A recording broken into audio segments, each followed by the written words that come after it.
here we are, another week. I think we're at week 27 for Scissors and Scrubs. I know, can you believe That's it? crazy. I'm Nicole. Laura. And since we had such a successful summer series, we're bringing you one installment of a winter series. One installment and one installment only, because we have a lot to cram in this winter. Yeah.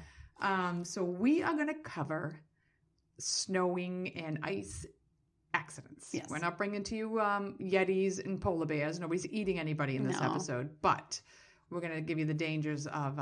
There's a lot of falling. A lot of falling, a lot of cutting. Mm-hmm. Can get real ugly up in the winter time. Yeah. So, Sparkles, what are you covering? First, I'm covering ice fishing injuries. That just doesn't sound like... I just picture an old man on a crate in a shack. Oh, no. Like, how do you get hurt ice fishing? These shacks are for real now. Yeah, they are. They're posh. Very posh. They're like glamping on ice. And then I will do falling through ice. Oh, my nightmare. Like a living nightmare. It's literally a nightmare of mine. I can't even watch movies with people falling through the ice. And they're they're trapped underneath and I'm dying. God. No. So I will have snowmobiling and, of course, everybody's favorite winter sport, skiing. Of course. We'll probably finish up a little skiing accidents. Yeah. All right, so why don't you take it away with, are we doing ice fishing? The ever dangerous ice fishing? We'll do the ice fishing. I think it's something you don't think about. Not even a little bit, because I would think it doesn't take much. You're just sitting on the ice, but, I don't want to sit on the ice. I don't like anything to do with ice. Ice freaks me out. I'm petrified of it. I don't, kids go play pond hockey. I'm like, nope. Never go on frozen water, ever. I don't like it. Nothing about it. No. All right. So I found this article. 2 residents at the Mayo Clinic, it's freezing at the Mayo Clinic. Yeah. Which is why I will never go up there. Yeah. They did a study that was published in 2016. They looked at all fishing injuries reported to EDs between 2009 and 2014. So fishing in the... did a study on fishing injuries. Right. Well, because up there, a lot of people ice fish. Yeah. Because it's the thing to do in the winter. 9 out of 12 months. So for whatever, they were like, oh, you want to come with me? Because I think one kid was from the South and the other guy's from up there. And he was like, oh, why don't you come ice fishing? So they did this whole study. Of the 8,220 cases of injuries in the ED, 85 were ice fishing related. 88% of whom were men with a mean age of under 40. So young guys. So dumbass men. Drinking. I was just literally drinking was coming out of my mouth next. Yeah. The most common injuries reported were orthopedic or musculoskeletal, and those were 46% of the injuries. Minor trauma like abrasions, lacerations, contusions, punctures, and hook injuries. That's fishing in general. Yeah. With 37%. I'm also petrified of that when people are fishing and they flick the pole and I'm waiting for the hook to come at me. Long before I ever thought I would become a nurse. Medicine, nothing. I was 14 years old and I was with my father down in Florida to go see my grandfather who was in the hospital. 2% of Florida is posh and fancy. 95%, 98% is hillbilly holiday down there, right? So we're going through the ER and all the patients are just sitting out. There's a kid sitting there, and he's got a fish hook completely through his foot. And literally walked by, I was like, oh my God. My father's like, just look away, just look away. I don't know why that bothers me so much. And he's sitting there nothing's wrong with this gigantic, in Hawaii, the same thing. We had a fisherman come in. It was the biggest, most industrial fish hook I've ever. It had to have held a 30,000-pound fish through his elbow. So we had to clip off the end with Big Red, Big Red. Yeah. Clip off the barb and pull it back through. Oh God! Imagine how bad that must hurt. No, I can't even. Through the eye. I'm worried about the eye. What it is? Because we get patients in with knives still in them, being stabbed. It's the fish hook. Doesn't bother me. It's the hook. Something about the hook. When Brian and I go walking down the beach, we have all the guys fishing. Yeah. And I fly by them because one's going to rear back and I'm getting one in my eye, All right, I'm sorry. Anyways, so those kind of injuries, like the little lacerations and stuff like that, are 37% of the injuries. Major trauma, like amputation, organ injury, and closed head injury, are 6% of the injuries. Ice fishing. What are they doing in there? I'll tell you. Hot thermal injuries, likely due to heating systems in the ice houses, are about 5% of the injuries. Immersion and drowning are 5% each of the injuries, and cold thermal injuries are 1% of the injury. They were surprised when they did the study that the hot thermal injuries were seen much more frequently than the cold thermal injuries. But most people ice fishing now have some kind of heater. Come prepared, and they wear proper gear and clothing so that it lowers their risk of the cold thermal injuries. And then they have the heaters and the ice houses. They have like huge heating systems, like these people that go all the time, like ridiculous heating systems. And they're very hot, and they take a long time to cool down. So it's easy to burn yourself. Get a burn. You know, you're packing up. It's been off for 2 hours. This is what I don't understand, though. All right, you're on ice, blowing something really hot. Right. Yeah. So don't you think that's going to weaken what you're on? Well, you know, I mean, I wouldn't do it, but they say, you know, it's got to be so many inches of ice that you go out on. It won't put a hole. Let's finish up and see how these nuts are doing it. Also, people can have inhalation injuries and carbon monoxide poisoning from the heaters in their little tents, igloos, whatever they are. They also said the severity of injuries in ice fishing over regular fishing could have to do with the power tools that are brought for ice fishing. There's drilling, there's those... Power tools equal amputation. Right. So regular fishing, you're not using those little... augers and drills and whatever. You're not using any of that when you go regular fishing. All that, I can go to the supermarket and get fish, and it's a lot easier. I mean, I think so too. Yeah, I don't need an auger. I don't need a guys fish like to go out and sit on the They just want to get out. and get They the just want to fresh get out. air, They and just they're want to get out. drinking and having a day for themselves. So here's some safe ways to go ice fishing. Okay. Only go out when conditions are safe. Don't go at the beginning or the end of the season. The problem with the beginning and the end of the season is that's when people want to go because that's when the fish are the most active. Right, but the ice. But the ice is not thick enough, and that's when they usually see the immersion injuries. And those times are December and March. Don't go in December and March. That makes sense. Check with local agencies for ice conditions and weather before you go. Take time to plan before going. Bring appropriate gear and wear warm clothing that covers all of your skin. Consume alcohol safely, not excessively.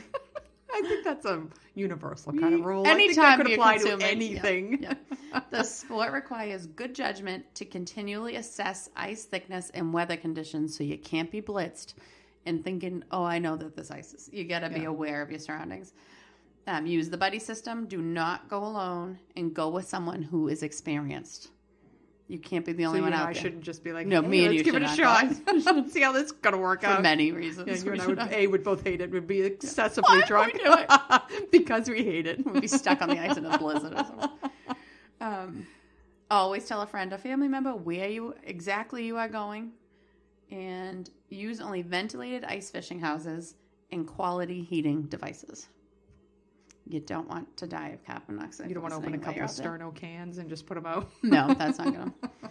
So I did ice fishing injuries because my friend, I think it was last year or the year before. No, it was last year. Got injured ice fishing around here. I don't think I know anybody who ice fishes, let alone got injured. I only know the one. I only know him. I mean, we don't live in a big ice fishing area. No. So my friend, he was going ice fishing with his friends. It was his birthday. I can think of 90,000 other things I'd rather do my birthday than go ice fishing. They'd gone to 3 different lakes to make sure the ice was thick enough. They finally found a lake that was thick enough, and they started setting up their stuff. It was like 8 a.m. Again. Yeah, not something I want to do. And why do I have to get up that early? Are the fish going somewhere? They're frozen. They can't get out of there. I don't know. It's like a whole day event. And you probably have to leave before dark. I can't think of anything more boring. I'm sorry. I don't know. So it's about 8 a.m, and they're setting things up, and all of a sudden his leg goes out beneath him on the ice. Like he just slipped. Because you're on leg ice, went out. And he tore his patella tendon on his left knee. He had torn his right patella tendon almost exactly 10 years prior. When he slipped on black ice. Oh. No, not ice fish. He just slipped on black ice. You should probably wear those crampon things all the time. So he calls his wife, who's my friend. He calls her, and she immediately thought, like, he fell through the ice. Yeah. That's all she can think. And he was, no, I sort of got up and down. I didn't fall through the ice. But he thought he had torn his patella tendon. And because he had done it before, he's like, it felt the same exact way. Yeah. Like, he knew that's what he did. He couldn't move. Now they're out on the ice on a pond. So his friend, he had a buddy system. He had a buddy. His friend put him on the sled that they put all the equipment on and had to drag him back. He's a big dude too, like tall, big guy. Yeah. They get back up, get off the thing, get up the embankment. They call 911. In the meantime, my friend calls me, and she's like, he just did this, blah, blah, blah. Who would you go see? We get those calls literally all the time. I tell her this is who I would go see. Yeah. So when the ambulance came, he insisted. Listen, my girlfriend said I have to go here. We're going here. You have to take me here. Yeah. So they take him to the hospital. The last time he had surgery, he went to a different place around here. And when they told me this, because they had told me this before when he got it, they put him in a full leg cast for 12 weeks after surgery. You wouldn't do that. No. Why would you do that? Fuck up the joint. Right. Because now nothing's moving for 12 weeks. And it's a joint. And I was like, they're not going to do that. And he's like, I can't do that again. I'm like, they're not going to do that. I'm telling you. Yeah. So he went in, they checked him out. They're like, yeah, you tore your patella tendon. You have to have surgery. Book it. Come back tomorrow for it. Mm-hmm. He went back the next day, had the surgery. He was in the hospital for 2 days. Went home with a brace. It was straight at first. Then they angle it because you have to move it. He was thrilled. He was like, I can't believe I don't have to be in a cast for 3 months. Having when everyone's like, oh my God, what happened to your leg? Well, I was ice fishing. How do you start that story? Well, I was on a milk crate out in the ice. Let me tell you what happened. Really? So he's almost, it's almost been a year. Still not fully recovered, but he exercises, he works out. Wow. But they said he'll never fully recover it. Okay. But he's much better. And I know this experience was better than the last one. Yeah. He healed much faster. He could use it much faster. It worked better. 12 weeks in a cast. Ooh. 12 weeks with your leg in a straight cast. That doesn't even make sense after surgery. No.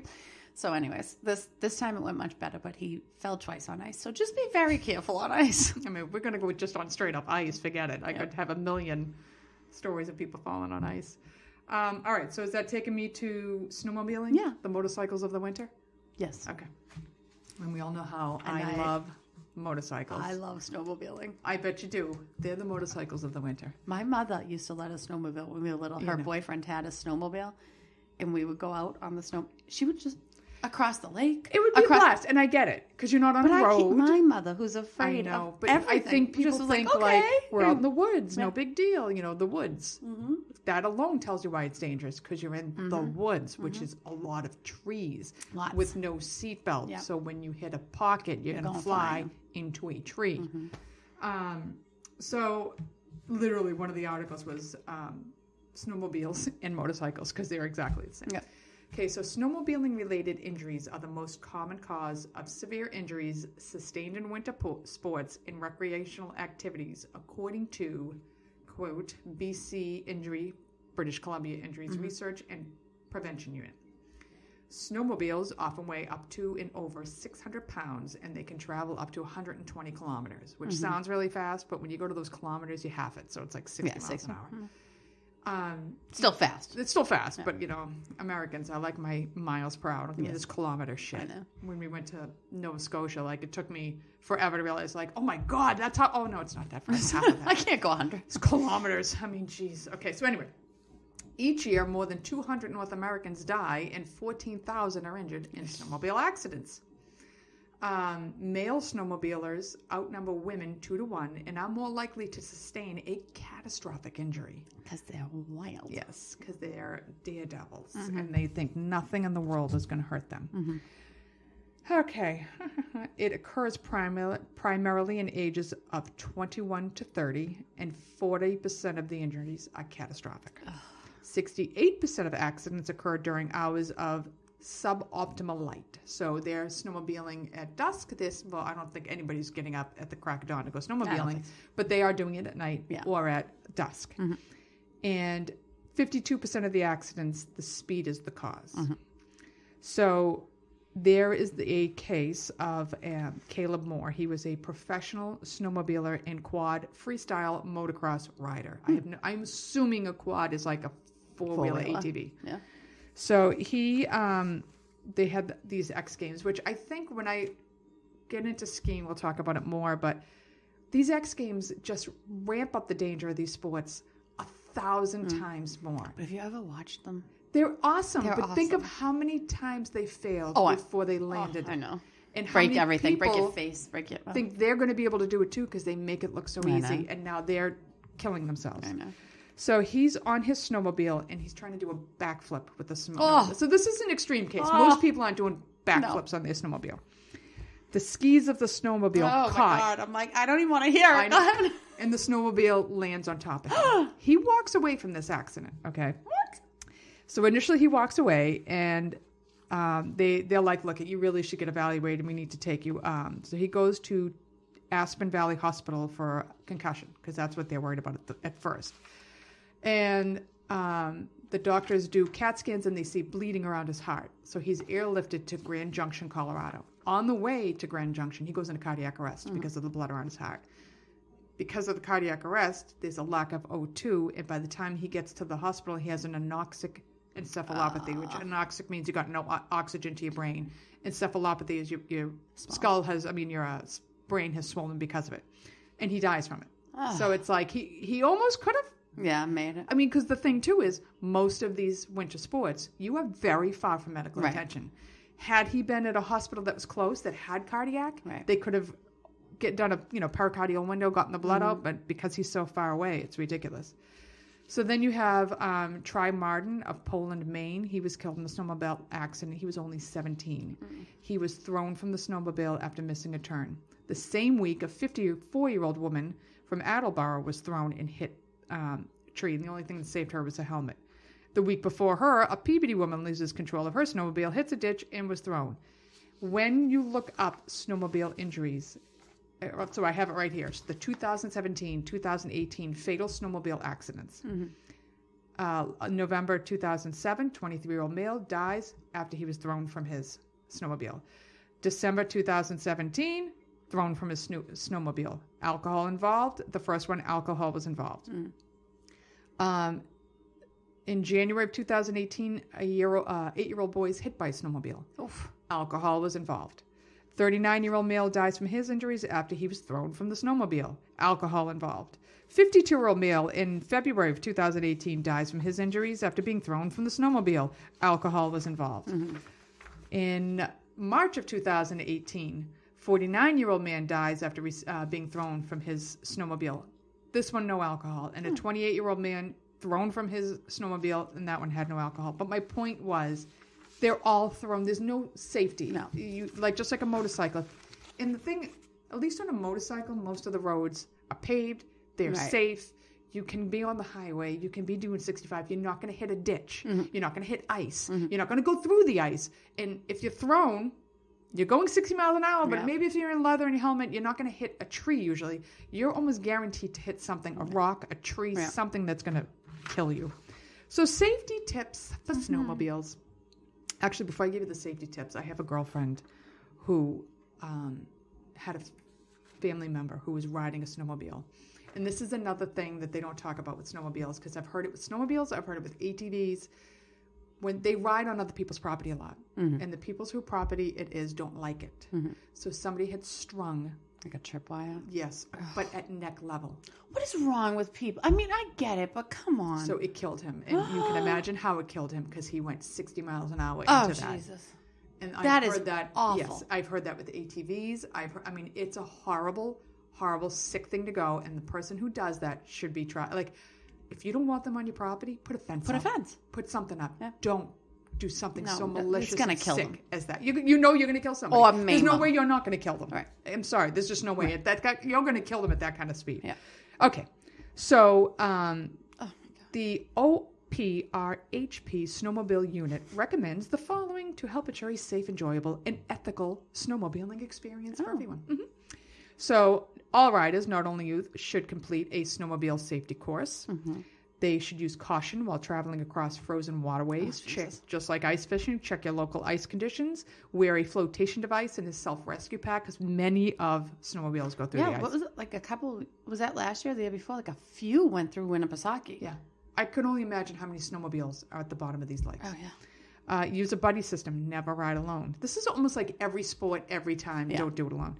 Leave a travel plan with destinations, time of return, and an emergency contact number with somebody at the house. Do not drink and ride. Alcohol affects reaction time and judgment. Just like any other motor vehicle, do not drink and drive.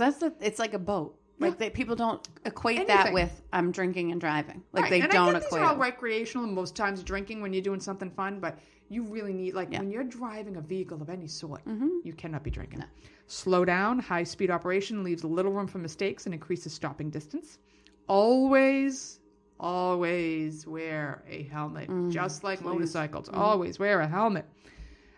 Keep nighttime speeds below 45 miles an hour to avoid outrunning the headlights. I guess if you're going so fast, the headlights traveling the speed of light.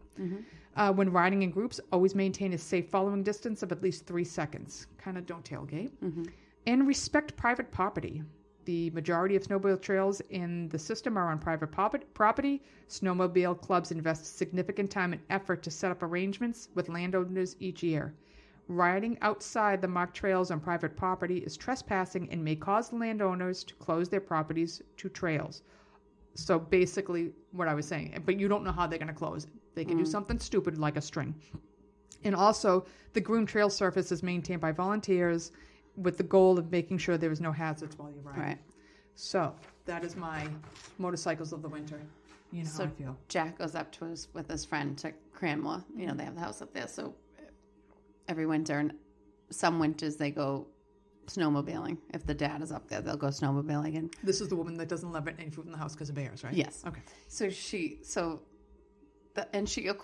always sends me pictures and stuff, and I think it's fun. Like we did it too. I'm pretty sure. You don't sure. want to suck the life out of everything. No, we also did it. I'm pretty sure on like dinky little snowmobiles. These are huge machines. Are not dinky little snowmobiles. And I always look at it going, oh my God, if that falls on one of them, like it's going to kill them. Yeah. Like they're these huge, like so many tons. And they have teenage boys. I'm like, okay, just tell me when they're done, please. I mean, it's like, I let them do it. It's fun. I mean, it's fun. But I worry the whole time. He couldn't even handle a Vespa. They had Vespas at a beach house. Kid ran him into like a cornfield and got hurt. I'm like, you were in a Vespa. What does it go, 20 miles an hour? Yeah, like, how hard can it be? No, but they're boys and they do stupid shit. Look what I can do. No hand. Well, like they just do stupid shit. Yeah. Okay. I sweat every time. I'm like, okay, have fun. No. I almost wish I only had girls that just like to color for the rest of my life because they give me stress. Little less stress. Yep. Okay, so go ahead. You're doing falling through the ice. I don't like this at all. Me neither. It's not that much, and it's I'll get into it. Okay. We don't want to spoil. So falling through the ice. Each year, nearly 8,000 people die from drowning after falling through ice. Nightmare, because you can see the sky, but you can't get to it. Oh God. So here are some things to do if you do fall through the ice. I'm not going to get into, people fall through the ice, they get trapped, they drown. You figure out. They freeze, they can't and move. you're usually like in heavy winter clothes. Yeah. So it's holding you down. Yeah. But, so I had some thoughts on what you would do.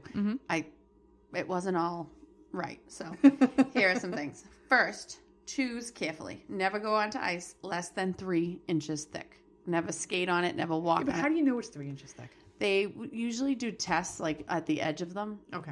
And there should be a sign. And like people who live up those places, they know that. But if you're visiting or something, there should be a test, like a test spot near the edge of the pond. And you can call. Okay. Like you can call the town, and like ask what's the ice looking like. Yeah. Keep calm if you do fall. Yeah, that's real easy to say. I know. Try your hardest to remain calm. Do not flail your arms. It releases valuable body heat. So if you're freaking out, screaming, and losing all of what you need, you got to keep yourself tight and in control. Control your breathing. You will immediately go into shock, and once you hit that water, you're in shock. Yeah. Which makes your body. So the shock makes your body gasp for air. So then you're gasping. So then you're hyperventilating. Right. And then hyperventilating increases your chances of drowning because you get lightheaded, you pass out. So there's this guy, I'm never going to say this poor man's name right, Gordon Gesprecht. He's a professor at the University of Manitoba, and he studies the physiology of being cold. That's what he studies. All right. Mm-hmm. He fell through the Titillating career. Yeah. He fell through the ice as a child when he was hunting with his father. You know why he does it. Yeah. As he got older, he repeatedly fell through the ice to demonstrate principles of human thermoregulation. So he's half moron. He intentionally fell through the ice. Who does that? He's demonstrating. Well, I'm sure there was a team there to pull him out if there was a problem. So he says to remember the 1-10-1 principle. 1 minute to get control, 10 minutes of meaningful movement, and 1 hour before you become unconscious. You have to get yourself in control in that 1 minute or you're a goner. So slow your breath. Turn to face the way you came. If you fall in, try, get oriented. Get yourself oriented, face the way you came, because that ice supported you all the way out. Oh, so that ice should be strong enough to support you back. Obviously, because where you fell now, it isn't. So if you keep going the other way, it could just keep collapsing. Put your hands in front of you and kick your legs until you're horizontal. Like, don't stay standing up, lay flat. Get to the edge of where the ice that you fell through. Kick as hard as you possibly can and use your arms to pull yourself out. And then lay flat. Roll away from the hole in the ice. Do not stand up. Right. I had heard that. Always stay flat. Always stay flat. Roll yourself away from the hole. And then even then you don't stand up. You crawl. Mm-hmm. If you can get yourself up, roll, and then crawl to the edge. God. Do not how cold stand up that must again. be. I can't. But you're in such shock. I don't even think you feel it. So you will have around 10 minutes before your nerves and muscles freeze up. If you cannot hoist yourself onto the ice, lay your arms on top of the ice and remain still. I've heard because they'll freeze to the ice. You want your jacket to freeze onto the ice. Keeps you above. Yeah. So that if you become unconscious, because you will after a certain amount of time, hopefully you'll be frozen to the ice with your head above the water and people can see you. Right. Do not undress. The clothes can help you float and trap your body heat. Even though you feel like, this is so heavy, you can get air into them and it can help you stay above. Mm-hmm. And it can obviously help you freeze to the ice, apparently. If people are with you, tell them to throw you a lifesaver, a branch, a coat, a rope, anything, but do not come closer to the hole. Throw me a beer. Yeah. Don't let them come close. They're just going to fall into. Right. Just have them throw stuff and get 911 there as soon as they can. Which, again, you're out usually in the middle of nowhere. And that's about it. So just remember. I had heard that about churn yourself back to where you came from, if you can. Oh, it's just terrifying. They said that's the most important thing, though, is that minute. Well, and you also hear, too, because you're in cold water, you can potentially come back from those injuries because we will take people at the hospital ice cold because you're not dead till you're warm and dead. Mm-hmm. As awful as it sounds, you have to be warm and dead. So they're going to warm you up because people come back from that. Right. And unfortunately, after Christmas, those two little boys. Oh, I know. Two little boys were out and they went through the ice and they found one and he didn't make it. And then it took 3 days to find the other one. I mean, and those poor kids, and they wouldn't know what to do. They're 11 years old. They're not going to know. No, and they probably both fell at the same time. I don't. It was awful.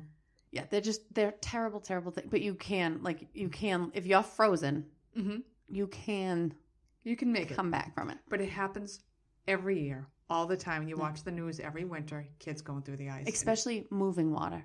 Don't go on frozen river. I mean, I don't want to go on frozen No, but it's going to carry you under the ice. It's going to carry you under. And it's not as sturdy as a solid because the water is constantly moving underneath. So just don't go on it. Just stay in by the fireplace. Right. Get a little hot toddy. You can drink by the fireplace. Don't get too close to the fireplace. No, don't pour accelerants on the fireplace. That would be stupid. Mm-hmm. All right, so we're going to finish up with skiing. Well, I just turned my page. I forgot I did curling injuries. Oh, all right, so do you want to finish with curling? Because these are all small. Let's finish with curling, because curling is my favorite sport. Okay, it's not anything big. And I just wanted, please tell me you have a history of curling and who was the first I didn't go all that. To do the ball. And then I love it. That's my sport all day long. It's just I can work a broom like nobody's business. I think I could get to the Olympics. I could get into curling. I could. It's the bowling of winter. I mean, I'd have my little curling shirt, my name on it. Yeah. There's some guy, Bud, sitting in the back, smoking a stogie on the curling pad. They all have dad buds. Oh, big time. Yeah. Big time. I wonder if there's special shoes like bowling that we get to share. Because, you're on the ice. You got to be, curling, bowling of the winter. Mm-hmm. Okay. Well, we're going to do skiing now. Mm-hmm. Everybody's favorite sport. So, again, we're going to go back in time. going to go back to the 80s. 80s skiing. If you ever look at any of the 80s movies in skiing, a lot of fluorescent. There's a lot of fluorescent on the mountain. And they're the one-piece suits, which are back. The one-piece. Men rocked them. Yeah. Women rocked them. Everybody had a one-piece on. A lot of fluorescent. Was it Varney was the big ski thing? Remember Varney? Yeah. No helmets. No. That was unheard of. No one wore that. You had to wear your ear muff thing. And your hair was like out and about, dude. Aquanet galore. And you had to use the white can because you're on the mountain and there's wind blowing. So you had to go with white Aquanet. No helmets. No. Everybody thought they were something. My favorite were the guys that would ski in the jeans. Yes, they still do it. You only see that once in a while, the guy in the jeans still. Like most people put their snow pants on now, but back in the day, there were guys all over the mountain in jeans. Frigid. Why would you wear jeans? Because you just don't have time to buy, Okay. Sweatpants at least. God, the 80s. So that's when I learned how to ski, there was no helmets. No. We were not using helmets. We didn't use helmets. And when you think of how dangerous skiing really can be and all the ways you can smash your cranium, I can't believe there were no helmets. But let me tell you, those ear muffs, those bands were something. Barney. The glasses. You wore sunglasses. You didn't wear goggles. You wore the big-ass sunglasses. Big-ass sunglasses. Okay. Skiing has been around since about 6000 BC. Wow. Because that's the hunters. They would go on skis. They would make like planks because it was easier to get over the snow. The word ski comes from the Norse word skjo, which means deft wood or stick of wood. I think that says deft wood. I don't know. And I have my glasses today. It was used as a method of transportation across the snow. Isn't until the late 1700s and early 1800s it becomes a sport. So we're going to go throw a couple of dates at you. 1889, Olaf Rye. Olaf, what a name. It's so he skis. Nordic. He's a skier.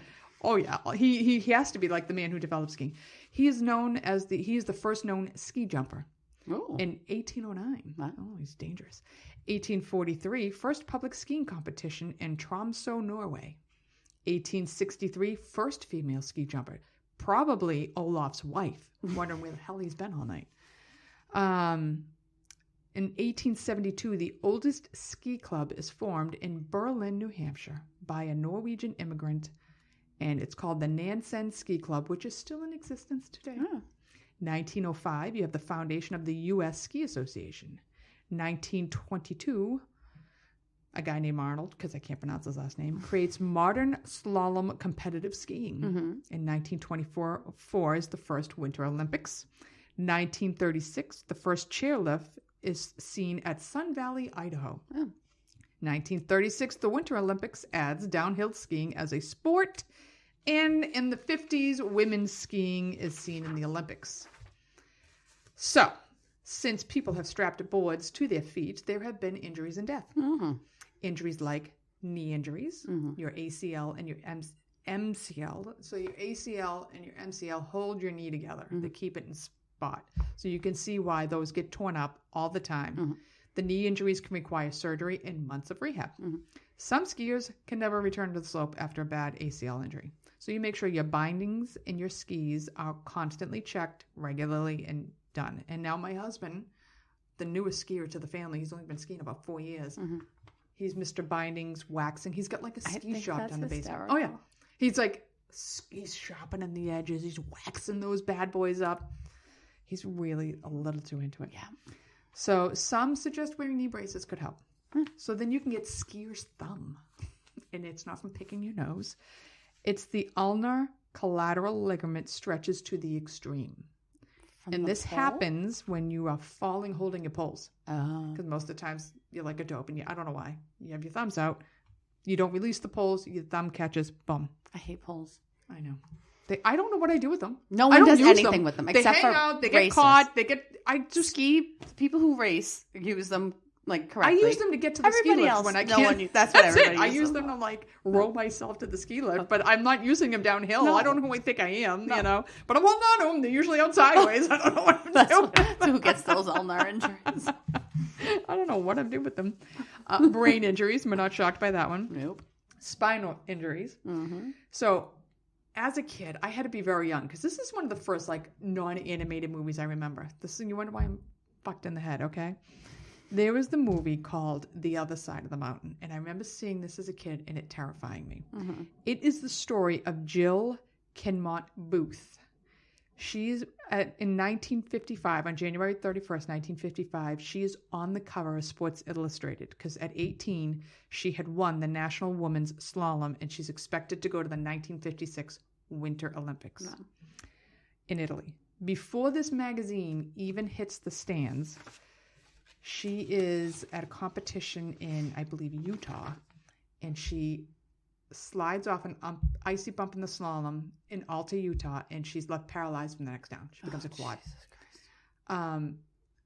And the rest of the movie is her life after she becomes a quad and she became a teacher and just trying to recover from this injury. Yep. I am terrified of being a quad. Yeah. As much as being fallen on the ice. Of any injury in the world, I am terrified. And a quad would be a quadriplegic, neck down, you can't move anything. The thought of just sitting in a chair all day with somebody having to do everything for me. I mean, I can do that now, but I can get up if I absolutely have to. Terrifies me. Yeah. Terrifies me. I would rather be dead. I'm sorry. I God forgive for the people who have to live like that. I pray for you every day. I could not live like that. Okay. So, and then we have death, which brings me to a few stories. You know how I love my death stories. I do. But these are our famous deaths, which I'm sure most of you can come up with them. But we're going to start with Sonny Bono. Mm-hmm. I remember the Sonny and Cher show. I don't. But Oh my God. I I used to think she was the most glamorous woman I'd ever laid eyes on with her long black her hair. hair was like and her so outfits. pretty. Her outfits. Like if it glitters, I must have been a stripper because if it glitters, I'm like, oh, that's the most beautiful thing in the world. So picture like a 4-year-old watching Sonny and Cher come out. And every week she had these glamorous outfits. Oh, I couldn't get enough. So he and his fourth wife, Mary, and his 2 kids, they're at Heavenly Ski Resort on the Nevada-California border. It's called Heavenly. Heavenly. Mm-hmm. Wow. And now we know why. Sonny left his family to ski alone. You're not supposed to ski alone. Buddy system. Right. He never comes back. He's reported earlier on missing, and they find him that evening. He had skied into a wooded area, wooded again, hit a tree, and the cause of death is massive head injury. Yeah. It does not say in the article whether he was wearing a helmet or not. I'm going to assume he was not since he had such massive head injury, but I could be wrong on that. A few days earlier of the same week, January 2nd, 1988, Michael Kennedy is skiing in Aspen at Copper Bowl with his family. His family had this habit of playing ski football. So they would all go to the top of the mountain and they would ski and throw the football around. And it's described as a very Kennedy-esque thing to do. A close family friend said that Michael became distracted by the ball and slammed headfirst into a tree. He is there with his sister, Rory Kennedy. She winds up going right over at the scene. I mean, he hit so hard, he's getting mouth-to-mouth at the scene. Yeah. The cause of death is head and neck trauma. So it sounds like if he's not breathing, he must have snapped his neck immediately. March 19th. So this is only maybe a month later, March 19th. Sorry, different year. 2009. Natasha Richardson, Liam Neeson's wife, she dies as a result of a fall while skiing. And what's sad about this is she's skiing at the French words. Can you just ever pronounce it normal? Mont Tremblant Ski Resort in Quebec. She's on a beginner's hill. She's just learning how to ski, and she fell. She's not wearing a helmet. And initially, she's fine. She's like, no, I'm good. And the policy of the ski resort was if you fall, they take you back to your house. So she skis back to the house with one of the ski people. Within 10 minutes, an ambulance is called. So back at the house, she starts becoming disoriented enough that the people around her were like, something's not right here. She was conscious. She's not herself. And she's transferred to the hospital. I am never going to pronounce it. It's a French name in Montreal. And from there, she's flown to Lenox Hill in North Carolina. They later discovered she died from having an epidural hematoma. Why did they fly her all the way to North Carolina? Because that's not North Carolina, New York City. Sorry. Lenox Hill, New York City. I was like, that's... Yeah, I'm sorry. They probably could have made a couple stops. Yeah, geez, we went, could have come to where we are. We take everybody. So an epidural hematoma in the OR is one of the absolute true emergencies. And I know that sounds silly when you're like, well, a stabbing and a shooting, but most stabbings and shootings, believe it or not, can come up and they're pretty stable. An epidural hematoma, the way the bleed is in your head, has no place to go. So it pushes on the brain. It can't even, like, a subdural hematoma can diffuse the blood into the brain. The epidural is sitting between the bone and the brain, so it's just pushing and pushing and pushing the more the bleeding happens. And eventually it'll push the brain out through the hole in the bottom of your skull, and you're going to herniate and you're going to die. So when an epidural comes in, they are flying in the room. It is a true emergency, and you usually don't have very long to live because of the bleeding. We had a 13-year-old a couple of years ago, took a baseball bat to the head. Yeah. Not a bat, a ball. And he came in with an epidural hematoma, and you could watch him decompensate in front of you. So that's what she had. She didn't have a shot. Yeah. They already Especially, had waited. that's hours. Yeah. They had already waited too long when she was 10 minutes in. Yeah. So she dies. So the things to do when skiing: wear a helmet. Wear a helmet. Wear a helmet. Please wear a helmet. Oh, and please wear a helmet. And check your ski equipment regularly. Use proper ski equipment. Don't borrow your friend's ski equipment, because ski equipment is measured to your height and your weight and your bindings for your skill level. So if you have an expert skier's skills and you fall, your bindings aren't going to let go. Get proper instruction. Take lessons. Don't just put your skis on and go straight down the mountain. Do not go straight down the mountain, first of all. Even if you take we're not kamikazing down a mountain because it's stupid. Wear your goggles. Take a break. Though I tell the kids every time, all the accidents happen after lunch. You're tired. You've eaten. Everybody falls after lunch. And there's après-ski. Because what? Après-ski. Who drink? Don't drink and then go down a mountain of ice. Right. Please don't do it. With other people. Finish skiing, then go have to your lodge drinks. and have a great, because then you're also going to get hypothermic because you're sweating. Right. You're not going to. Don't. Right. Why? Why do you Everybody need wants to? Make it better with drinking. Why not, right? Ski with a friend. Yes. So we have a friend at work who works at a ski mountain, and he was just telling me he was out of work for a couple of weeks. I was like, where the hell you been? He's like, oh, let me tell you, I was skiing. I'm like, oh, it's going to the podcast. He's like, that's fine. So he is at the top of an expert mountain by himself. He's like, literally, I just got off the ski lift and I tipped over. He's like, I don't know what happened. I just tipped over. The edge of the ski caught his knee. It sliced it to the bone. And he's like, and now I'm alone, so I can't even send somebody down to go and get me help. So he had to ski with a bloody stump of a leg here all the way down to the ski patrol. And they're like, all right, well, we can send you to such and such hospital. He's like, I'm going to Boston. I'm going to such and such a place. And they're like, that's a little extreme, don't you think? He's like, I work there. That's where I'm going. So he has quite a nice little gash on his knee, skiing alone. Don't ski alone. No. It's stupid. Respect your limits. Stay in control. Don't do kamikazes. Nope. Follow the rules. Don't be these dopes that I always want to smash in the face when you see the trails blocked off and they go around the big orange trail so that they can go down. It's stupid. Blocked off. It's stupid. Yeah. So Cameron is into watching all these, like, you know, they watch all these stupid things on YouTube. Yeah. Like, it's like, that's all they do now is watch stupid shit on YouTube. Yep. So he was watching ski accidents. Oh. I'm telling you. And I don't like to watch anything when somebody goes unconscious. It disturbs me. And, you know, now they've got the terrain parks. As if skiing isn't dangerous enough. Let's put amateurs in the terrain park. And this kid's on the terrain in the terrain park, and he's on that thing. I don't know what it's called, but it's like cement in the middle, and it's got the 2 metal rails down the side, so they can jump up and ski down the side of the rail. Kid wipes out, and you hear boom, boom. His head is what cracks the rail first, then his legs. Out cold in the snow. This kid is face down in the snow. And I sit there and watch this thing, and I'm like, and now the other kids, they're trying to do all these things. Their legs are catching in the bars. Yeah. You know what that's doing to their knees? I'm like, oh, that was an ACL. He's dead. That's a concussion. I said, I can't even watch these. These aren't even funny to me because these kids are getting serious. That's a broken leg. That's a broken arm. That kid has no teeth. I don't enjoy it. No. So don't be stupid when you're skiing because, you know, you're already kind of behind the 8 ball because it's cold. So your body's trying to catch up because you're cold.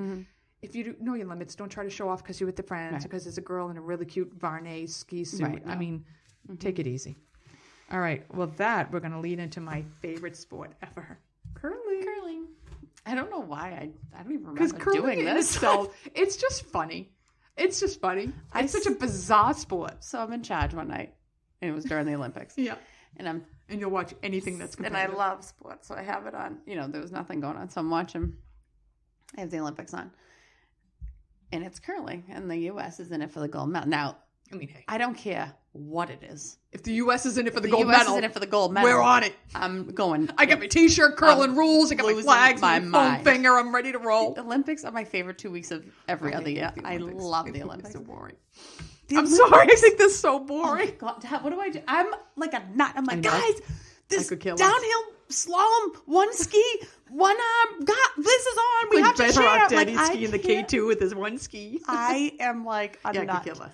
I love it. So, so much. And it's literally curling. People are coming through and they're like, "What are you watching?" Because I'm screaming at them doing the curling. Because it's such a screaming kind of sport. Right, because it's so sweep, intense. Sweep! Sweep, you fucker, sweep! I'm screaming at them. They're like, "What are you watching?" I'm like, "Curling." They're like, "What?" I'm like, "Curling." And they're like, screaming. I'm like, "Yes, they're going to win the gold medal." Like, come on, this is the bowling of the winter. Get behind it.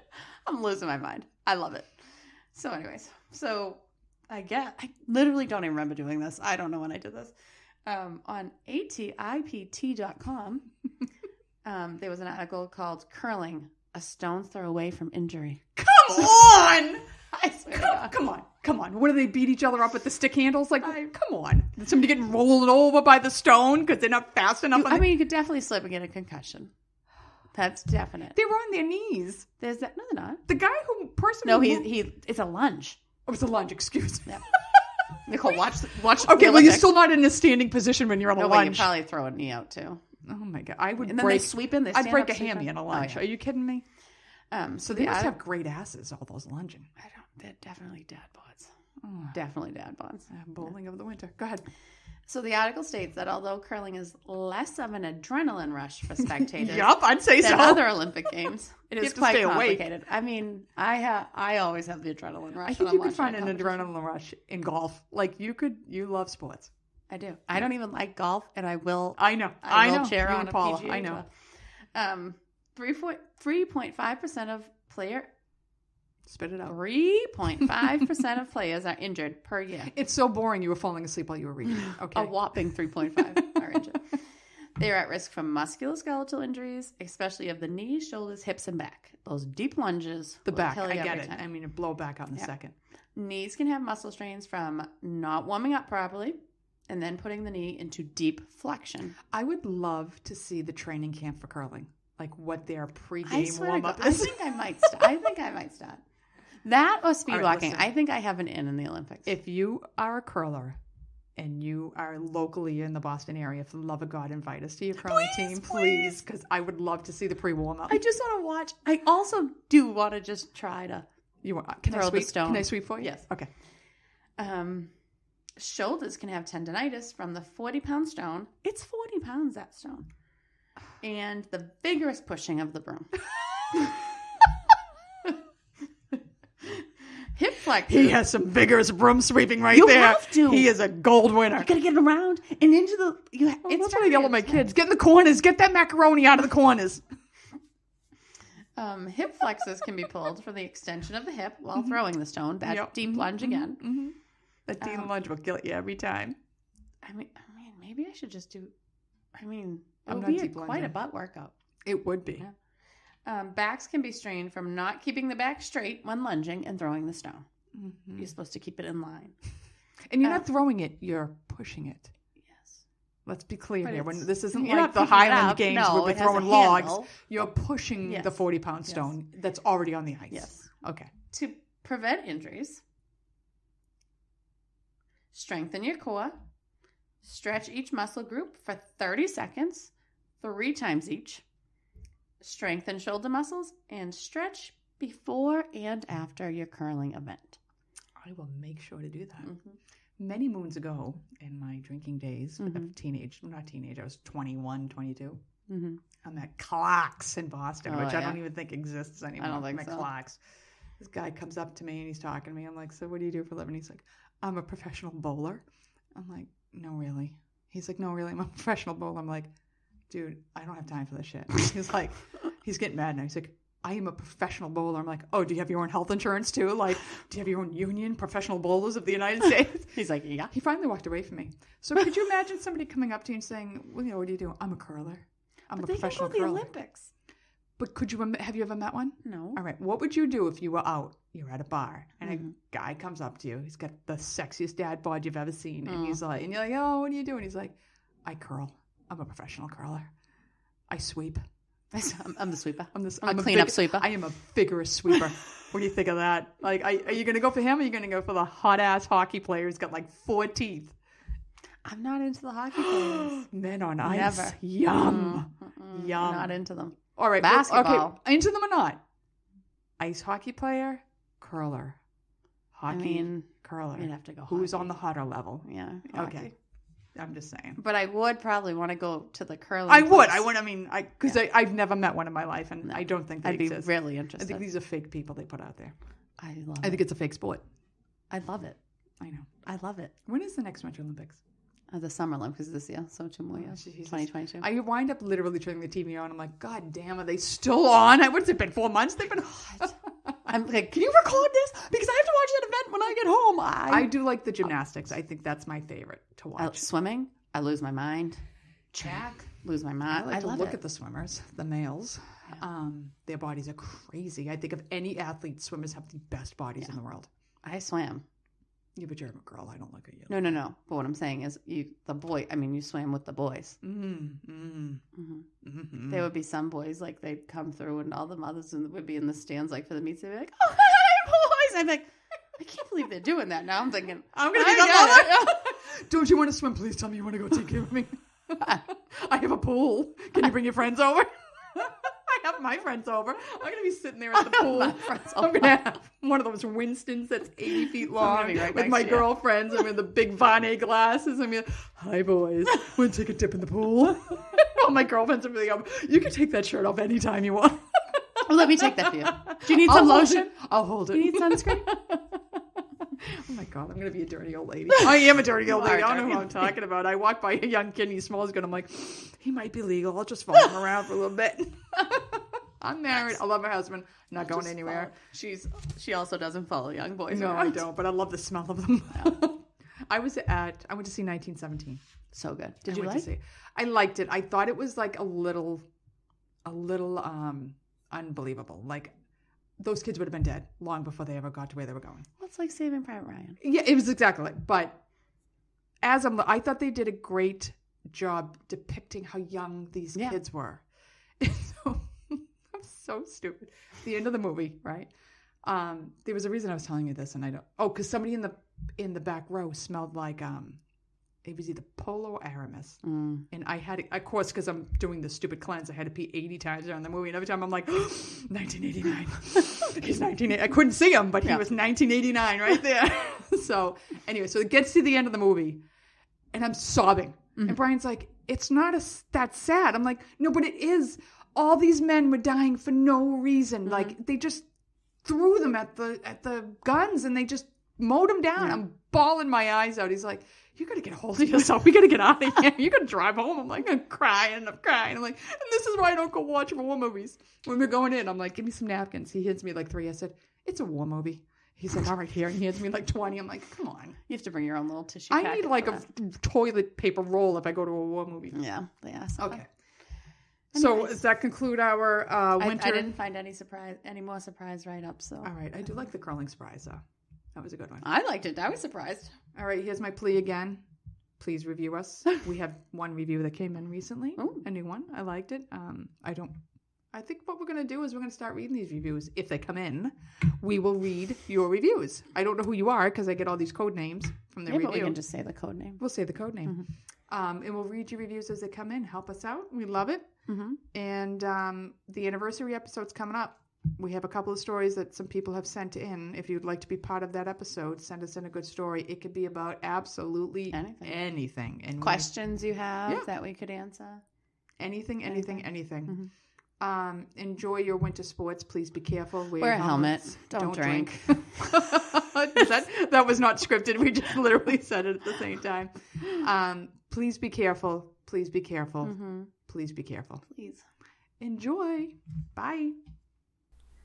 Like, subscribe, rate, and review the Scissors and Scrubs podcast on whatever podcast app you listen to us on. Follow us on Twitter, Facebook, and Instagram at Scissors and Scrubs. and email us any of your stories or thoughts to scissorsnscrubs@gmail.com.